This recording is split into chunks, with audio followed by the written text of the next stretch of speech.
করো না গো, আমি তোমারই আছি।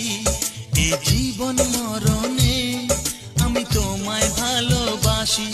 আমি তোমার ছায়া হয়ে রব তোমার পাশাপাশি।